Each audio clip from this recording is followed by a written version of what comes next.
Hello students. समाजशास्त्र की कक्षा में आप सबका स्वागत है। आज इस वीडियो में हम सोशल इंटरेक्शन या सामाजिक अंतःक्रिया के मीनिंग और डेफिनेशन के बारे में पढ़ेंगे। इसके साथ साथ सामाजिक अंतःक्रिया की क्या क्या विशेषताएं हैं, करैक्टरिस्टिक्स है और इसके लिए किन कंडीशंस को या शर्तों को होना आवश्यक है तथा सामाजिक अंतःक्रिया के कौन कौन से प्रकार हैं और इसकी बेसिक अजम्पशंस या इसकी मान्यताएं क्या क्या है उसके बारे में हम पढ़ेंगे। हम शुरू करते हैं सबसे पहले इसके मीनिंग के बारे में। सामाजिक अंतःक्रिया जैसे कि इसके नाम से ही पता चल रहा है, सोशल इंटरेक्शन, इंटरएक्शन, अंतः एक्शन का मतलब क्रिया। भी कोई भी क्रिया जब समाज शास्त्र के संदर्भ में की जाती है तो उसे सामाजिक अंतःक्रिया कहेंगे।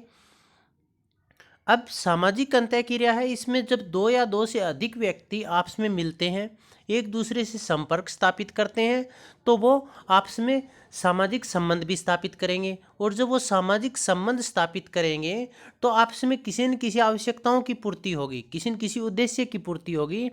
और जब वो आपस में वार्तालाप करेंगे या फिर एक दूसरे को प्रभावित करेंगे तो यही सामाजिक क्रिया कहलाएगी।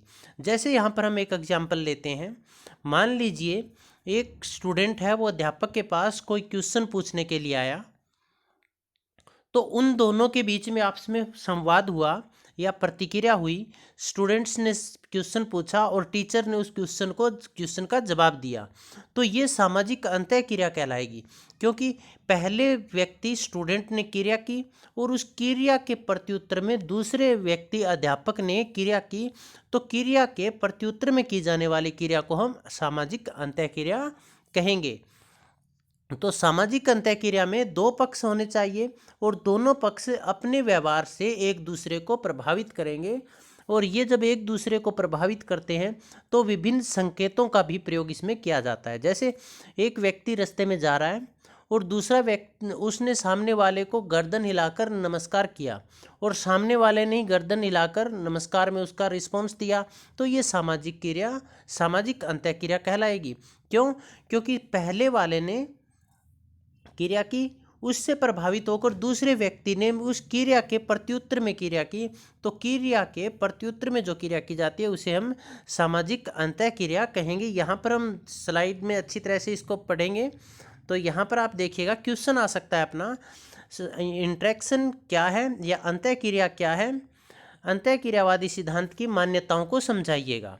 तो इस क्वेश्चन में जैसे हमने आप इसके लास्ट में हम आपको पूरा क्वेश्चन कैसे लिखा जाएगा वो भी हमने नोट्स इसमें डाले होंगे, तो आप देखिएगा। मनुष्य देखिए एक सामाजिक प्राणी है। सामाजिक प्राणी होने के नाते वह दूसरे समूहों या व्यक्तियों के संपर्क में आता है। परिणाम स्वरूप व्यक्ति के दूसरे व्यक्तियों और समूहों से सामाजिक संबंध स्थापित हो जाते हैं। इन विभिन्न प्रकार के सहयोगी और असहयोगी सामाजिक संबंधों के अभाव में समाज की कल्पना नहीं की जा सकती। क्योंकि मनुष्य है, सामाजिक प्राणी है, वो अकेला नहीं रह सकता, वो किसी समूह से संबंधित होगा या किन्हीं व्यक्तियों से संबंधित होगा। तो या तो सहयोगी के संबंध बनेंगे या असहयोगी। सहयोगी में जैसे सहयोग करेंगे, तुलना, वो सामंजस्य होगा, एकीकरण होगा, तालमेल होगा।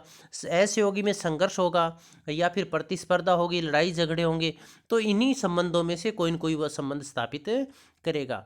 ये आपसी संबंध व्यक्ति व व्यक्ति के बीच में, संबंध किन किन के बीच में हो सकते हैं? ये दो व्यक्तियों के बीच में हो सकते हैं, ये व्यक्ति और समूह के बीच में हो सकते हैं, या फिर समूह समूह के बीच में हो सकते हैं। सामाजिक संबंध अंतःक्रिया के आधार पर स्थापित होते हैं जब हम दूसरे के साथ संपर्क में आएंगे और उससे सामाजिक संबंध स्थापित करेंगे, तो ही अंतःक्रिया की शुरुआत होगी। अंतःक्रिया मानव की विभिन्न आवश्यकताओं की पूर्ति करती है। जैसे मान लीजिए हमें धार्मिक आवश्यकताओं की पूर्ति करनी है, तो हम किसी पंडित या पुजारी के पास जाएंगे, उसके साथ वार्तालाप करेंगे, तो वो हमारे जब प्रश्न का जवाब देगा, तो वो क्या हुआ? अंतःक्रिया हुई। समाज में हो रही है तो सामाजिक अंतःक्रिया होगी। क्योंकि व्यक्ति स्वयं अपने प्रयासों से सभी प्रकार की आवश्यकताओं की पूर्ति नहीं कर सकता, इसके लिए उसे दूसरे व्यक्तियों पर निर्भर रहना पड़ता है। जैसे राजनीतिक आवश्यकताएं हो गई, आर्थिक आवश्यकताएं हो गई, सामाजिक आवश्यकताएं हो गई, शारीरिक आवश्यकता हो गई, मनोविज्ञान या मानसिक आवश्यकताएं हो गई। इनका जो पूर्ति है वो व्यक्ति खुद अकेला नहीं कर सकता। इनकी पूर्ति के लिए उन्हें दूसरे व्यक्तियों पर निर्भर रहना पड़ता है, उनके साथ क्रिया करनी पड़ती है, जवाब में वो भी क्रिया करते हैं। इन क्रिया और जवाब में की गई क्रिया को ही हम अंतःक्रिया कहते हैं। और उनसे संपर्क स्थापित करके आपसी विचारों का आदान प्रदान करता है और इस प्रक्रिया में व्यक्ति दूसरों को प्रभावित भी करता है और दूसरों से प्रभावित होता भी है। इसका मतलब अपने व्यवहार से हम दूसरों को प्रभावित कर रहे हैं और उनसे व्यवहार से प्रभावित हो भी रहे हैं। तो यही अंतःक्रिया है, अर्थात एक व्यक्ति क्रिया करता है तो उससे प्रभावित होकर दूसरा व्यक्ति प्रत्युत्तर में क्रिया करता है। इस प्रक्रिया में दोनों एक दूसरे के व्यवहार को प्रभावित भी कर रहे हैं और प्रभावित तो हो भी रहे हैं। अतः अंतःक्रिया के प्रत्युत्तर में की गई क्रिया अंतःक्रिया कहलाती है।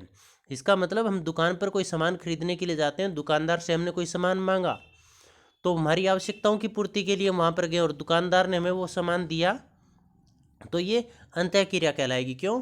क्योंकि हमने सामान मांगा, क्रिया की, उसने सामान दिया, ये प्रतिक्रिया हुई। तो क्रिया के प्रत्युत्तर में उत्तर देने के लिए जो क्रिया की जाती है उसे हम अंतःक्रिया कहेंगे। जैसे एक व्यक्ति दुकान से कुछ खरीदने के लिए जाता है तो दुकानदार वस्तु दिखाता है। अब वहाँ पर जाने का उद्देश्य है ना, उसकी कीमत और विशेषताएं बताएगा, दोनों में मोल भाव होता है और व्यक्ति वस्तु खरीद लेता है, यही अंतःक्रिया कहलाएगी। इसका मतलब दोनों के बीच में आपस में संपर्क स्थापित हुआ, सामाजिक संबंध बने और ये सब उद्देश्य पर आधारित थे और इससे आवश्यकताओं की पूर्ति भी हो रही है। अतः विभिन्न व्यक्ति और समूहों के बीच संबंधों का आधार अंतःक्रिया ही है। अंतःक्रिया से हम विभिन्न व्यक्तियों के बीच में आपस में संबंध स्थापित होते हैं और सामाजिक संगठन और व्यवस्था बनती है। यह अंतःक्रिया सहयोग, संघर्ष, सामंजस्य, प्रतिस्पर्धा किसी भी रूप में हो सकती है। Meaning and definition of social interaction. सामाजिक अंतःक्रिया की परिभाषाएं और इसका अर्थ उपरोक्त विवेचना के आधार पर स्पष्ट है कि दो या दो से अधिक व्यक्ति एक दूसरे के संपर्क में आने पर अंतःक्रिया प्रारंभ हो जाती है। इसका मतलब अंतःक्रिया में दो या दो से अधिक व्यक्ति होने जरूरी है। जैसे मान लीजिए सुबह आप उठे, उठने के पश्चात अपनी मम्मी को चाय के लिए बोला और मम्मी ने चाय हमें ला कर दी, तो ये क्या होगी? सामाजिक अंतःक्रिया होगी, क्योंकि हमारी जो चाय की आवश्यकता थी इससे वो पूर्ति हुई। हमने सामाजिक संबंध स्थापित किया दूसरे के साथ और दूसरे ने हमारे की गई क्रिया के प्रत्युत्तर में क्रिया की, तो ये अंतःक्रिया कहलाएगी। अब इस जैसे आपसी मेल होने पर हम जब आपस में मिलते हैं, कक्षा के अंदर भी जब मिलते हैं तो नमस्ते करते हैं, हाथ जोड़ना, हाथ मिलाना, पाँव छूना आदि सब क्या ये अंतःक्रियाएं तो है। क्योंकि जब हम किसी से अकेले नमस्ते थोड़ी करेंगे, अब कोई पास में ही है ना तो हम खुद के पाँव थोड़ी छुएंगे, तो वो अंतःक्रिया नहीं होगी, उसके लिए दूसरा व्यक्ति होना जरूरी है। और जब हमारे व्यवहार से दूसरे प्रभावित हो रहा है और प्रभावित होकर कोई क्रिया कर रहा है तो वो अंतःक्रिया कहलाएगी।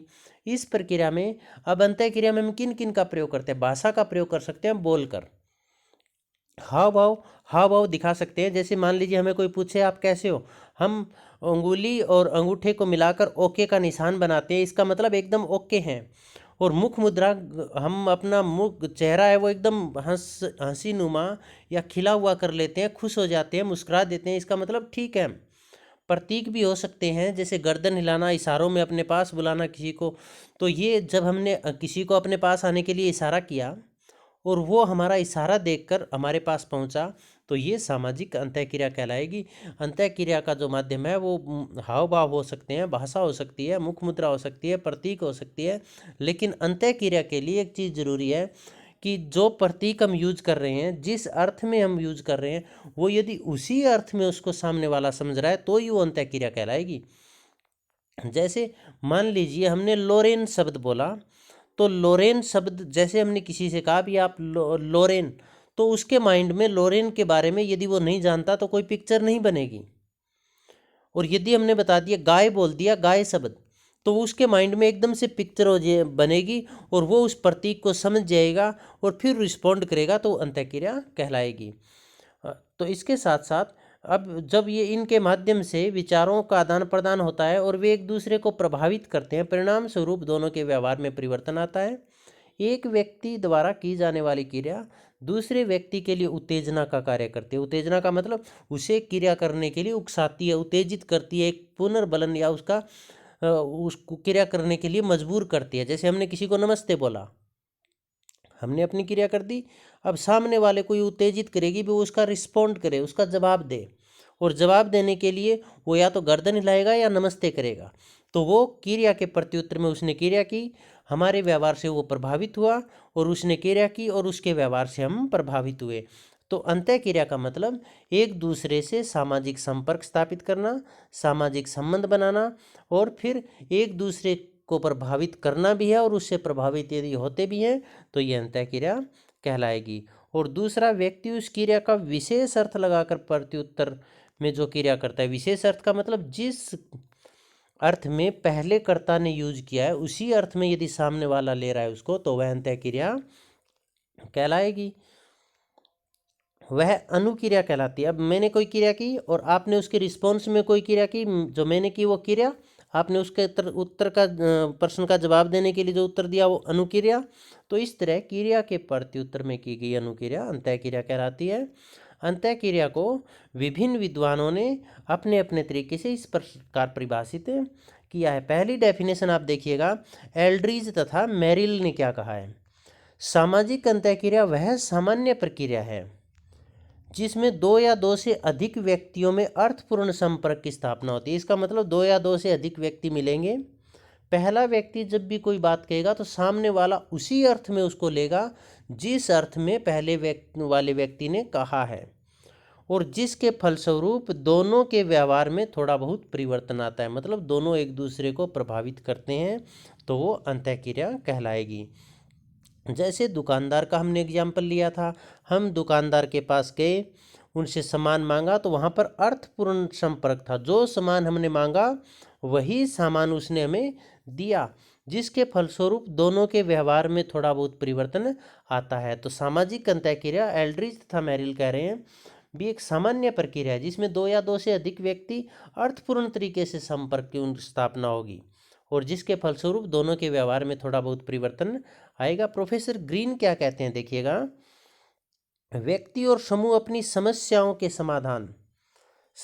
समाधान का मतलब आवश्यकताओं की पूर्ति के लिए तथा अपने उद्देश्यों की प्राप्ति के लिए एक दूसरे पर जो पारस्परिक प्रभाव डालते हैं वही पारस्परिक प्रभाव सामाजिक अंतःक्रिया कहलाता है। इसका मतलब व्यक्ति और समूह अपनी समस्याओं के समाधान, इसका मतलब जैसे हमने पहले बताया था, एक बालक को कोई क्वेश्चन समझ में नहीं आया तो उसकी वो समस्या है और उसको समाधान के लिए वो अध्यापक के पास गया, यही उसका उद्देश्य हो गया। और फिर अध्यापक को उसने प्रश्न बताया, अध्यापक ने उसका सॉल्यूशन बताया, तो वो पारस्परिक प्रभाव एक दूसरे को प्रभावित कर रहे हैं। तो ये जो पारस्परिक प्रभाव है इसी को ही हम सामाजिक अंतःक्रिया कहेंगे, ये प्रोफेसर ग्रीन कह रहे हैं। डासन तथा गेटिस क्या कह रहे हैं, सामाजिक अंतःक्रिया एक प्रक्रिया है, ये भी मानते हैं कि एक प्रोसेस है जिसके द्वारा मनुष्य एक दूसरे के मस्तिष्क में प्रवेश करते हैं। एक दूसरे के मस्तिष्क में प्रवेश करने का मतलब क्या हुआ, जिस अर्थ में पहले कर्ता ने क्रिया की है उसके दिमाग में चल रहा है उसी अर्थ में सामने वाला उसको ग्रहण करेगा और उसका जवाब देगा। इसका मतलब दोनों के मस्तिष्क एक हुए, दोनों एक दूसरे के मस्तिष्क में प्रवेश किए या उसका सभी ने समान अर्थ लगाया, तो ये सामाजिक अंतःक्रिया कहलाएगी। उपरोक्त परिभाषाओं के आधार पर कहा जा सकता है कि विभिन्न व्यक्तियों का अपनी आवश्यकताओं की पूर्ति के लिए आपसी संपर्क किसी भी तरह की आवश्यकता हो सकती है, राजनीतिक आवश्यकता हो सकती है, धार्मिक हो सकती है, सामाजिक हो सकती है, सांस्कृतिक हो सकती है। तो उन आवश्यकताओं की पूर्ति के लिए आपसी संपर्क व संबंध जिससे दोनों ही एक दूसरे से प्रभावित होते भी हैं और प्रभावित करते भी हैं, सामाजिक अंतःक्रिया कहलाएगी। अब इसी के आधार पर हम सामाजिक अंतःक्रिया की कैरेक्टरिस्टिक्स या इसकी विशेषताएं पढ़ेंगे। सामाजिक अंतःक्रिया की क्या क्या विशेषताएं हैं, तो यहाँ पर हम इनके बारे में डिटेल से पढ़ेंगे। तो पहली विशेषता है दो या दो से अधिक व्यक्ति। सामाजिक अंतःक्रिया के लिए दो या दो से अधिक व्यक्ति होने जरूरी है।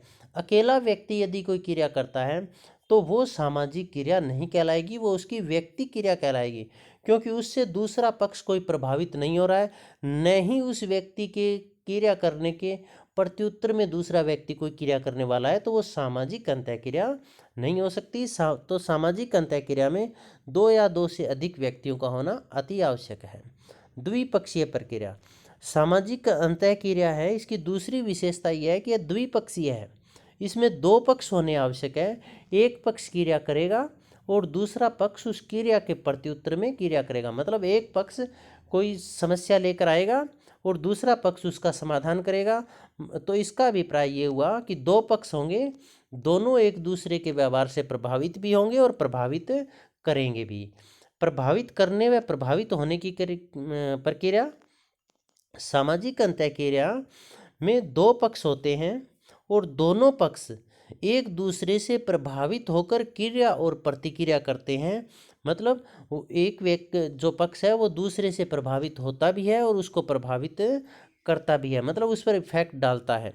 तो उसको हम क्या कहते हैं, सामाजिक अंतःक्रिया कहेंगे। तो सामाजिक अंतःक्रिया है दो पक्षों के प्रभावित करने और प्रभावित होने की प्रक्रिया होती है। जैसे आप रास्ते में जा रहे हैं और आपने सामने वाले किसी व्यक्ति को देखकर थप्पड़ दिखाया, बोले आप कुछ नहीं, तो वो थप्पड़ जो आप दिखा रहे हो वो क्या होगा, एक प्रतीक है किसका, मारने का। तो इससे सामने वाला है वो क्या करेगा, आपने जो क्रिया की उसके प्रत्युत्तर में क्रिया करेगा। वो या तो रीजन पूछेगा, या वो थप्पड़ हमारी तरफ से करेगा, या फिर वो हमें मारने की भी कोशिश करेगा। तो ये क्रिया के प्रत्युत्तर में की गई, मतलब दोनों एक दूसरे के व्यवहार से प्रभावित हुए, ये अंतःक्रिया है। तो सामाजिक अंतःक्रिया एक दूसरे को प्रभावित करने की क्रिया भी है। सामाजिक अंतःक्रिया के स्वरूप विभिन्न, अलग अलग इसके स्वरूप होते हैं।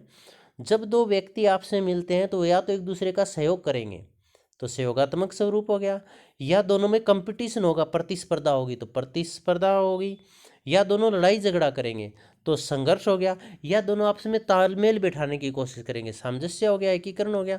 तो अंतःक्रिया के विभिन्न स्वरूप हो सकते हैं, जैसे सहयोग, संघर्ष, प्रतियोगिता या प्रतिस्पर्धा, तालमेल, सामंजस्य, एकीकरण आदि इसके विभिन्न रूप स्वरूप होते हैं। अंतःक्रिया के कई प्रकार होते हैं। जैसे यह अंतःक्रिया एक व्यक्ति के साथ भी कर सकता है, यह अंतःक्रिया एक व्यक्ति एक समूह के साथ भी कर सकता है, यह अंतःक्रिया एक समूह दूसरे समूह के साथ कर सकता है। जैसे परिवार है, वो एक परिवार दूसरे परिवार के साथ या पड़ोसी के साथ कोई अंतःक्रिया कर रहा है, तो वो क्या होगी, समूह के साथ अंतःक्रिया होगी। माँ और बेटा जब आपस में बातचीत कर रहे हैं तो वो व्यक्ति और व्यक्ति के बीच में अंतःक्रिया होगी। और जब एक बच्चा बालक है वो पूरे परिवार को प्रभावित कर रहा है और उससे प्रभावित हो भी रहा है, तो वो व्यक्ति की समूह के साथ अंतःक्रिया होगी। तो अंतःक्रिया के विभिन्न प्रकार होते हैं। प्रतीकों पर आधारित अंतःक्रिया पूरी तरह से प्रतीकों पर आधारित होती है।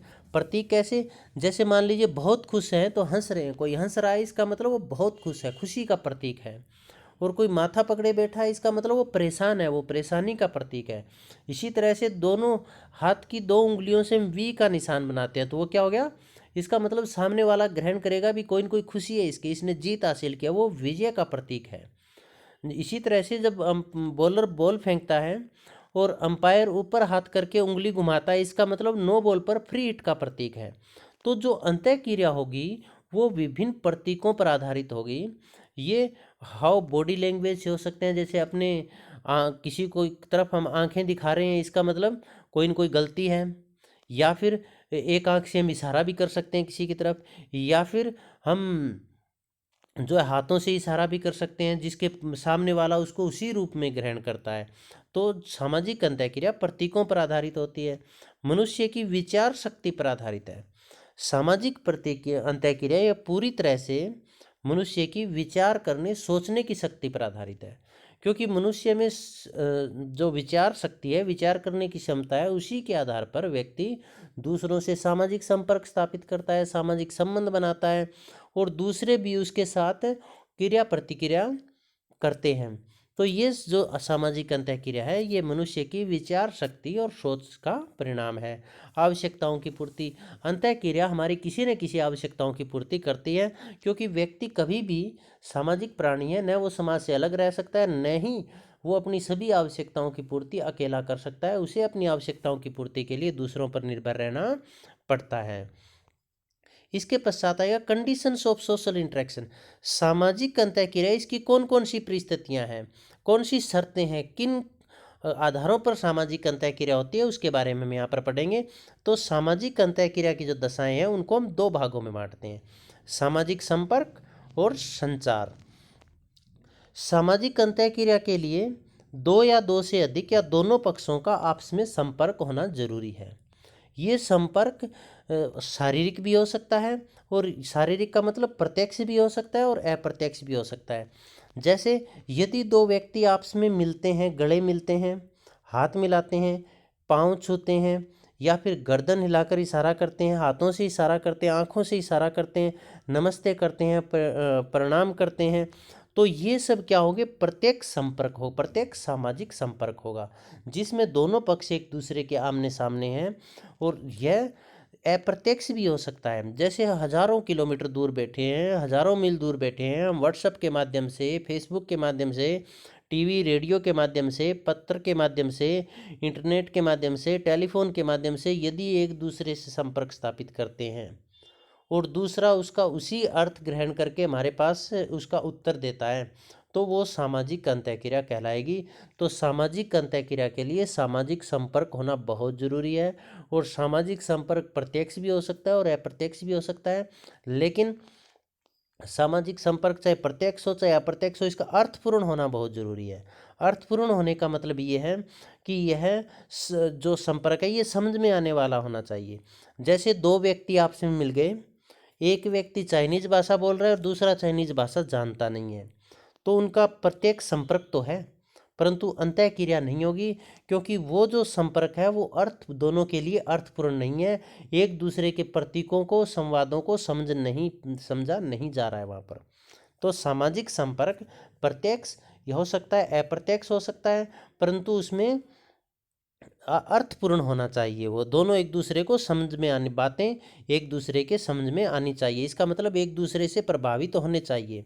इसी तरह से केवल फिजिकल रूप से या शारीरिक रूप से मिलना ही सामाजिक अंतःक्रिया नहीं कहलाएगा। जैसे मान लीजिए दो व्यक्ति आपस में टकरा गए, या ट्रेन में दो व्यक्ति पास पास में बैठे हैं, तो वो फिजिकल संपर्क तो है उनका, प्रत्यक्ष संपर्क तो है, लेकिन वो अंतःक्रिया नहीं है, सामाजिक अंतःक्रिया नहीं है।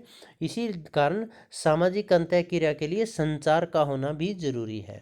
जो दो व्यक्ति आप आस पास बैठे हैं ट्रेन में, उनके बीच में संचार होना जरूरी है। संचार का मतलब क्या होता है, विचारों, भावनाओं, उद्देश्यों आदि को दूसरे व्यक्ति तक पहुंचाना संचार कहलाता है। जैसे अब हम आपको सामाजिक अंतःक्रिया के बारे में बता रहे हैं, यदि इस बात को आप समझ गए तो इसका मतलब ये सामाजिक अंतःक्रिया हुई, और यदि आप इसको नहीं समझे, आपके ये समझ में नहीं आया, हम अपने विचार भावनाएं आप तक नहीं पहुंचा पाए, तो इस संचार नहीं हुआ, और संचार नहीं होने का मतलब सामाजिक अंतःक्रिया नहीं हुई। और ये जो संचार है ये शब्दों के माध्यम से हो सकता है। जैसे हम आपको ये कहेंगे पीएम, प्राइम मिनिस्टर, इसका मतलब आपके माइंड में एक पिक्चर बनेगी और आप उसका रिस्पॉन्ड करोगे, उत्तर दोगे। ये प्रतीक भी हो सकता है, जैसे हमने बताया वी आकार से, उंगलियों से वी आकार बनाना, आँख से इशारा करना, हाथों से इशारा करना, गर्दन हिलाना, चेहरे के हाव भाव, कोई भाषा, जो सामाजिक संचार का मुख्य जो साधन है वो भाषा भी है, संकेत करना, इशारा करना, मुख मुद्रा, चेहरे से बनावट करना, वस्त्र, हमारे वस्त्रों को देखकर भी, जैसे हमने पहनावा की कौन से कपड़े पहने हैं उससे देखकर मेल और फीमेल का पता लग जाता है, तो भी अंतःक्रिया हुई। और इससे आभूषण देखकर पता लग जाएगा भी ये कौन सी जनजाति से है, पहनावे से उसकी जनजाति का पता लग जाएगा। यदि हम मुस्कुराते हैं और सामने वाले ने हम जब हम मुस्कुराए सामने वाले को देखकर और उसने भी हमें मुस्कुराहट दी, तो इसका मतलब वो भी सामाजिक अंतःक्रिया हुई। हम विचार पहुंचाना चाहते थे अपने उसके पास, संचार के माध्यम से भी, हम खुश हैं, आप कैसे हैं, वो भी मुस्कुराया कि मैं खुश हूँ, आपकी खुशी में मेरी खुशियत, ये क्या हुआ, अंतःक्रिया हुई। तो सामाजिक अंतःक्रिया के लिए दो चीज़ें होनी जरूरी है कि व्यक्तियों का, दो पक्षों का, दो या दो से अधिक व्यक्तियों का आपस में संपर्क होना जरूरी है। यह प्रत्यक्ष भी हो सकता है, अप्रत्यक्ष भी हो सकता है, परंतु ये अर्थपूर्ण होना चाहिए। लेकिन अकेले संपर्क से, सामाजिक संपर्क से अंतःक्रिया नहीं होती, उनके बीच में संचार भी होना चाहिए। संचार के लिए, संचार हम अपने विचारों, भावनाओं आदि को जिसके साथ संपर्क हुआ है उस तक पहुंचाएंगे, और ये संचार है, ये शब्द, प्रतीक, हाव भाव, भाषा, मुख मुद्रा, वस्त्र आदि के माध्यम से हो सकता है। इसके पश्चात अब हम पढ़ेंगे टाइप्स ऑफ सोशल इंटरेक्शन, सामाजिक अंतःक्रिया के प्रकार। तो किम्बाल यंग है, इन्होंने सामाजिक अंतःक्रिया के 3 प्रकार बताए हैं। व्यक्ति और व्यक्ति के बीच अंतःक्रिया, जब एक व्यक्ति की दूसरे व्यक्ति के साथ अंतःक्रिया होती है। जैसे माँ है, वो अपने बच्चे के गुदगुदी करती है और बच्चा हंसता है उसको देखकर, फिर माँ भी खुश होती है, तो ये अंतःक्रिया होगी व्यक्ति और व्यक्ति के बीच में। और ये अंतःक्रिया होगी व्यक्ति और व्यक्ति के बीच में। यह सबसे प्राथमिक और मौलिक अंतःक्रिया होती है। व्यक्ति और व्यक्ति के बीच में अंतःक्रिया। दूसरा, दो दोस्तों के बीच में वार्तालाप, दो दोस्तों के बीच में संपर्क, पति और पत्नी के बीच में संपर्क, भाई भाई या भाई बहन या बहन बहन के बीच में संपर्क, माता पिता के अपने बच्चों के साथ संपर्क, जिसमें केवल दो ही पक्ष होंगे और दोनों एक यूनिट होगी, जैसे एक माँ और बेटा या पिता और बेटा, वो व्यक्ति और व्यक्ति के बीच की अंतःक्रिया कहलाएगी। और व्यक्ति और व्यक्ति के बीच की अंतःक्रिया से आपसी संबंध घनिष्ठ होते हैं और साथ में मानसिक शांति भी मिलती है। जैसे एक छात्र और एक टीचर के आपसी जो संपर्क है और वो दोनों आपस में इंटरेक्ट कर रहे हैं, वार्तालाप कर रहे हैं, माँ बेटा आपस में यदि वार्तालाप कर रहे हैं तो उससे मानसिक संतुष्टि भी होगी, समस्याओं का समाधान भी होगा, आवश्यकताओं की पूर्ति भी होगी। तो इसे व्यक्ति और व्यक्ति के बीच की अंतःक्रिया कहा जाता है। व्यक्ति और समूह के बीच की अंतःक्रिया, जब एक व्यक्ति पूरे समूह के साथ अंतःक्रिया करता है तो उसे व्यक्ति और समूह के बीच की अंतःक्रिया कहा जाता है। जैसे एक बच्चा पूरे परिवार के लोगों के साथ इंटरेक्ट कर रहा है, उनको प्रभावित कर रहा है और उनसे प्रभावित हो भी रहा है, तो ये व्यक्ति और समूह के बीच की अंतःक्रिया कहलाएगी। इसके पश्चात समूह और समूह के बीच में अंतःक्रिया, जब एक समूह दूसरे समूह को प्रभावित करता है और उससे प्रभावित होता भी है तो यह समूह और समूह के बीच की अंतःक्रिया कहलाएगी। ये प्राथमिक समूह का प्राथमिक समूह के साथ संपर्क हो सकता है, जैसे एक परिवार का दूसरे परिवार के साथ।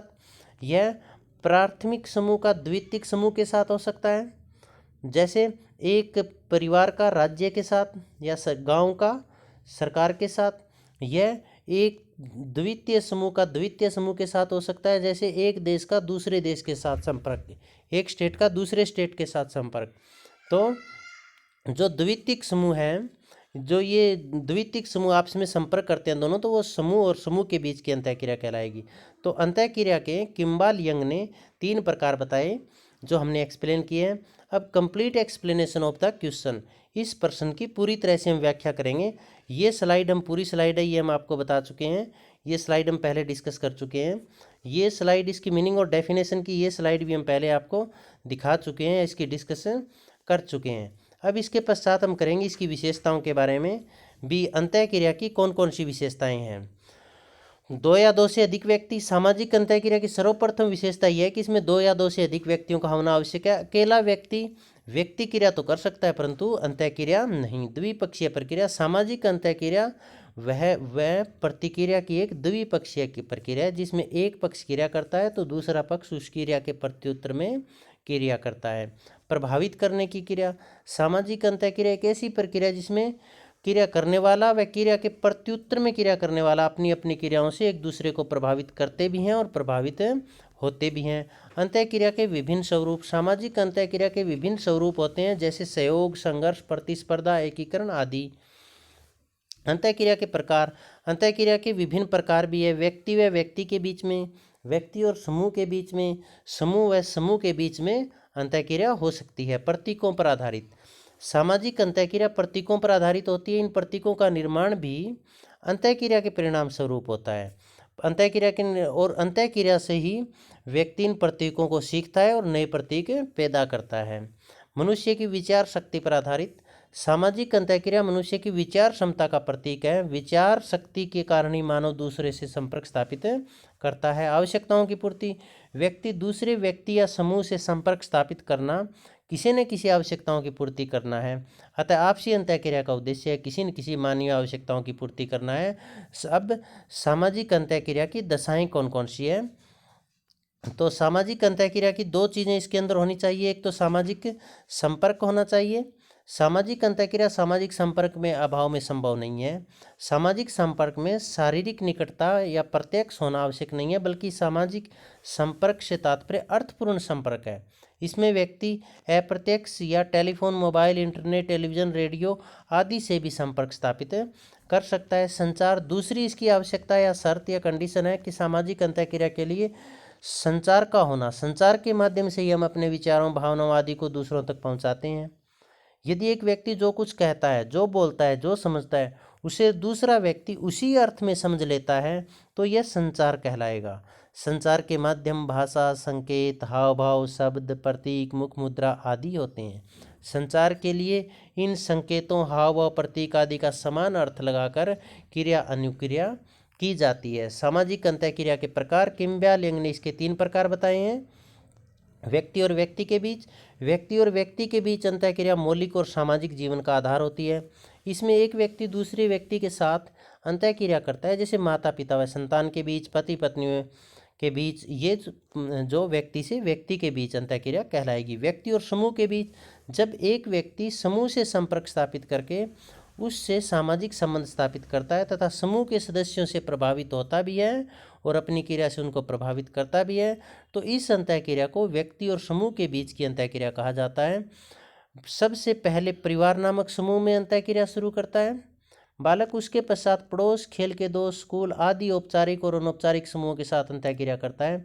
भावी जीवन निर्माण व व्यक्तित्व विकास में यह अंतःक्रिया महत्वपूर्ण होती है। तीसरी है समूह व समूह के बीच में अंतःक्रिया। सामाजिक अंतःक्रिया समूह और समूह के बीच में हो सकती है, जब एक व्यक्ति किसी समूह से संबंधित हो जाता है और समग्र रूप से किसी दूसरे समूह के प्रति प्रतिक्रिया करता है, तो यह समूह या समूह के बीच अंतःक्रिया कहलाती है। जैसे 2 परिवारों, 2 गाँव, शहरों, 2 देशों के बीच की अंतःक्रिया इसी श्रेणी में आती है। प्रतीकात्मक अंतःक्रियावाद की मान्यताएं, ये भी क्वेश्चन का मेन फोकस रहेगा, इसी के ऊपर आपको ये भी ध्यान से देखना है। प्रतीकात्मक अंतःक्रियावादी सिद्धांत निर्वचनात्मक, इंटरप्टिव मतलब अर्थपूर्ण होता है। वह परिभाषात्मक, वो उसके अर्थ को समझता है, परिभाषित करता है। निर्वचनात्मक का तात्पर्य अर्थपूर्ण क्रिया से है, जबकि परिभाषात्मक यह संकेत को दूसरे तक पहुंचाने का प्रयास है। प्रतीकात्मक अंतःक्रियावाद की सिद्धांत की मान्यताएं इस प्रकार है। पहली मान्यता इसकी, प्रतीकात्मक अंतःक्रियावादी सिद्धांत सामाजिक संगठन को एक सावयवी प्रक्रिया मानता है। सावयवी प्रक्रिया का मतलब एक शरीर के समान, जैसे शरीर के बहुत सारे अंग हैं और सभी से आपस में एक दूसरे से संबंधित है, एक दूसरे के साथ क्रिया प्रतिक्रिया करते हैं, उसी तरह से समाज के भी विभिन्न अंग, जाति, धर्म, परिवार, विवाह आदि अंग है और वो एक दूसरे से आपस में क्रिया प्रतिक्रिया करते हैं और यही अंतःक्रिया कहलाता है। सामाजिक संरचनाएं तथा अंतःक्रिया अनिवार्यतः स्वाभाविक व गतिशील प्रकृति की होती है। इसका मतलब सामाजिक जो संरचनाएं हैं, उसके अंग हैं, जैसे परिवार, जाति, धर्म, ये स्थिर भी हैं परंतु गतिशील भी है, इसमें परिवर्तन भी होता रहता है। जैसे पहले संयुक्त परिवार थे, वो टूटकर एकल परिवार हो गए। वैवाहिक संस्था थी पहले, उसमें देखो कितने परिवर्तन आ गए हैं। तो सामाजिक संरचनाएं व अंतःक्रियाएं हैं, वो शरीर के समान तो है ही, परंतु इसमें गति भी है, परिवर्तन भी होता रहता है। व्यक्ति का सामाजिक जीवन मानवीय गतिविधियों के निर्वचन, मूल्यांकन, परिभाषा व मानचित्रण का परिणाम है। व्यक्ति के सामाजिक जीवन को यदि समझना है तो वो जो गतिविधियां कर रहा है, जो प्रतीकों का वो अर्थ लगा रहा है, उनका जो मूल्यांकन कर रहा है, उनको परिभाषित कर रहा है, उन शब्दों के कारण उसके दिमाग में जो चित्र बन रहे हैं, उसी को हम सामाजिक अंतःक्रिया कहेंगे। सामाजिक जीवन का यदि अध्ययन करना है तो स्वयं व्यक्ति और उसके प्रतीकात्मक व्यवहार पर केंद्रित होना चाहिए। इसके पश्चात व्यक्ति की प्रतीकात्मक रूप से अर्थपूर्ण वस्तुओं के निर्माण करने की क्षमता पर ध्यान केंद्रित करके भी उसमें कितनी क्षमता है, सामने वाला जो रिस्पॉन्ड कर रहा है उसी अर्थ में वस्तुओं को वो कितनी क्षमता के साथ ग्रहण कर रहा है, इस पर ध्यान केंद्रित करके मानवीय अंतःक्रिया व इसके विकसित सामाजिक संगठन को समझा जा सकता है। सामाजिक संगठन का विकास सामाजिक जगत के बारे में व्यक्तियों के आपसी निर्वचन, मूल्यांकन, परिभाषा। इसका मतलब जब भी दूसरे व्यक्ति के साथ क्रिया करते हैं तो उसको किस अर्थ में लेता है, उसका फिर मूल्यांकन कैसे करता है, उनको कैसे परिभाषित करता है, किस तरह से उसके दिमाग में उसको मानचित्र बन रहा है, चित्र बन रहा है, उसी के आधार पर सामाजिक संगठन के विकास का अध्ययन किया जाता है, न कि व्यवस्था की शक्तियों, सामाजिक आवश्यकताओं व संरचनात्मक क्रियाविधि के द्वारा। प्रतीकात्मक अंतःक्रियावाद व्यवहार का चित्रण व्यक्तियों की साभिप्राय रचना के रूप में होता है। मतलब जो प्रतीकों को देखकर हम किस अभिप्राय में क्रिया करते हैं, उसी के आधार पर प्रतीकात्मक अंतःक्रियावाद को समझा जा सकता है। उपरोक्त विवेचना से स्पष्ट है कि सामाजिक अंतःक्रिया एक द्विपक्षीय अर्थपूर्ण प्रक्रिया है, जिसमें एक पक्ष क्रिया करता है, दूसरा पक्ष उस क्रिया से प्रभावित होकर समान अर्थ निकालकर क्रिया के प्रत्युत्तर में प्रतिक्रिया करता है। अतः सामाजिक अंतःक्रिया समाज का आधार है। सामाजिक व्यवस्था एवं संगठन के जानने में सामाजिक अंतःक्रियाओं का महत्वपूर्ण योगदान होता है। सेल्फ असेसमेंट सेशन में सामाजिक अंतःक्रिया को परिभाषित कीजिए, 2 नंबर का क्वेश्चन किम्बा लियांग ने सामाजिक अंतःक्रिया के कितने प्रकार बताए हैं? कमेंट बॉक्स में भी डालना है आपको ये। सामाजिक अंतःक्रिया से आप क्या समझते हैं? इसकी विशेषताएं, प्रकार व मान्यताओं को समझाइएगा। 16 नंबर का क्वेश्चन इस तरह का आ सकता है। सीधा क्वेश्चन ऐसे भी पूछा जा सकता है, सामाजिक अंतःक्रिया से आप क्या समझते हैं, इसकी मान्यताओं को बताइएगा। तो उसी में भी जैसे हमने क्वेश्चन पीछे एक्सप्लेन किया पूरा, उसी तरह से आपको ये क्वेश्चन लिखना है। यदि किसी तरह के आपकी क्वेश्चन में कोई डाउट है, कोई समझ में नहीं आया, तो आप कमेंट बॉक्स में लिखिएगा, हम उसका सॉल्यूशन कर देंगे। आप सबका बहुत बहुत धन्यवाद।